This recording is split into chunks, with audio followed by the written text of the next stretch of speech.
guys, it's your favorite homegirl gossip girl, and today I want to talk to you about a horrific subway surfing incident. Two teenage girls died early Saturday as they rode atop of the J train. The dual death was one of two subway surfing incidents to unfold in the city within 12 hours. In the earlier incident, a 14-year-old boy was hospitalized after falling from the roof of the 7 train in Queens, according to the police. The two girls, one 13 and the other between 13 and 15, were found on top of the last car of a J train after it entered the Marcy Avenue subway stop at Broadway at around 3:10 a.m. Now, why are they out at this time? 3:10? They outside 3:10 in the morning? 13 and 15? Riding train? Subway surfing? I'm pretty sure their parents didn't know. And now look, they got to get this bad news because they went subway surfing.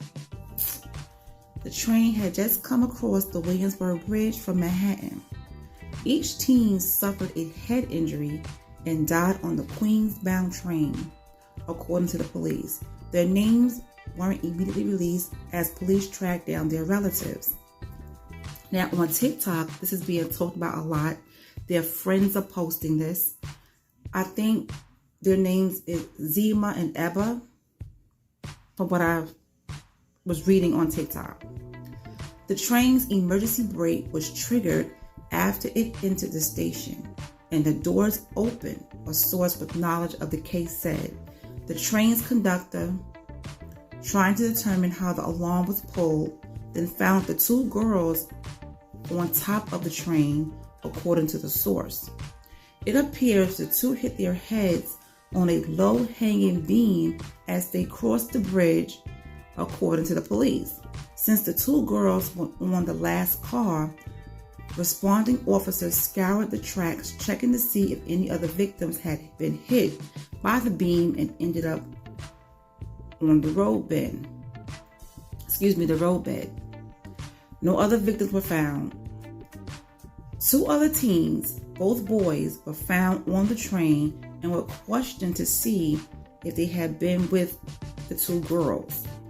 Train service along the J line was partially suspended for several hours between the Myrtle Avenue stop in Brooklyn and the Delancey Street, Essex Street station on the Lower East Side as cops continued their investigation. Normal train traffic resumed around 5:30 a.m. About 11 hours earlier in Queens, a 14-year-old boy was rushed to an area hospital after he fell off the top of a Manhattan-bound number 7 train, leaving the Main Street station, the first station on the line. The child suffered deep cuts to his face when he hit the roadbed. Officers charged him with reckless endangerment, wrote up a juvenile report, and then allowed his parents to take him home, according to the police. With the two girls' deaths on the J train Saturday morning, 5 people have been killed subway surfing so far this year in New York City.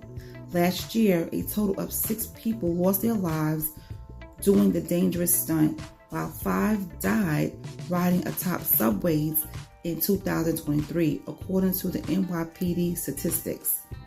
Meanwhile, subway surfing arrests have also fallen this year by 25%, down from 162 by the end of last September to 128 this year, the police said. A total of 229 subway surfers were arrested in 2024 and 135 were arrested in 2023.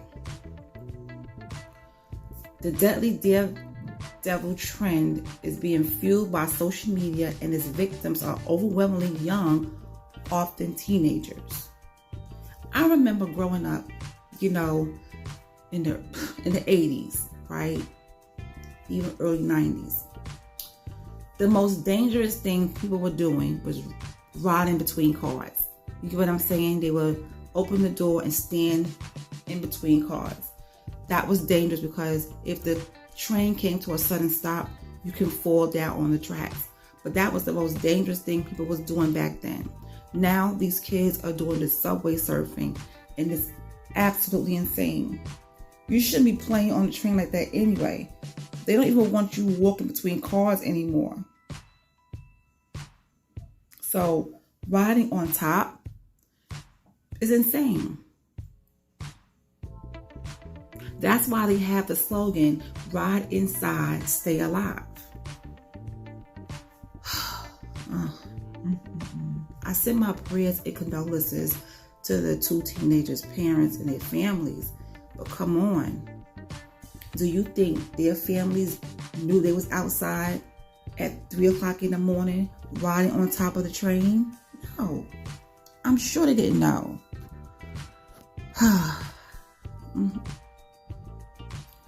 On June 16th, a 14-year-old Bronx subway surfer was critically injured when he fell from a northbound 5 train near the Baychester Avenue stop around 3:15 p.m. and landed on the track bed, according to the police. On July 4th, a 15-year-old boy died riding atop the number 7 train entering the Queensboro Plaza station. In Brooklyn, a 13-year-old boy who was spotted subway surfing was rushed to the hospital suffering minor head injuries after he fell from the top of a train on March 17th.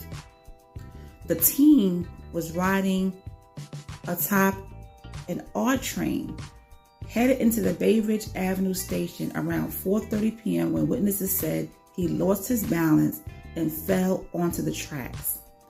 Over the past several months, cops and the MTA have taken a multi-pronged approach to discourage thrill seekers.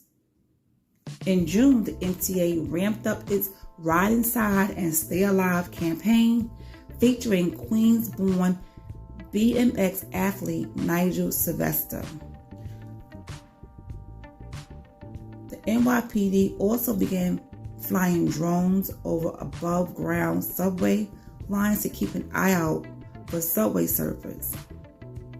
It's heartbreaking that 2 young girls are gone because they somehow thought riding outside a subway train was an acceptable game.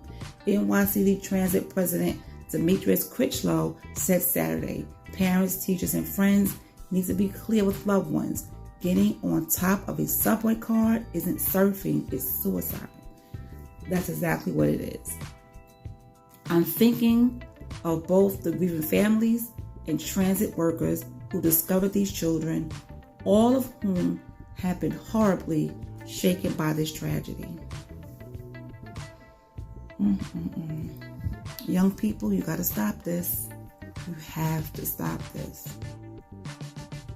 This is a dangerous game, and it's not worth your life. It really isn't. It's not worth your life. So please, please stop. What is it going to take for you guys to stop? So many lives has been, taken because of subway surfing. Some people were fortunate to still be alive, to walk away with scratches or a minor head injury. But then you have the ones that are not so fortunate. And as soon as they hit their head on a beam, they're gone. So it's not worth it. It is not worth it. And like I said, I send my prayers to the 2 teenage girls, families, because I'm pretty sure they are in shock and they're confused, and questioning why were they riding on top of the train at 3 o'clock in the morning? Why were they doing this anyway? Young people, get it together, please. Stop doing this. If you care about your parents and your family, you will stop doing this. But anyway, that's all I have to say about this. Talk to me in the comment section if you heard about this. Let me know your thoughts about the subway surfing. And I'll talk to you guys later.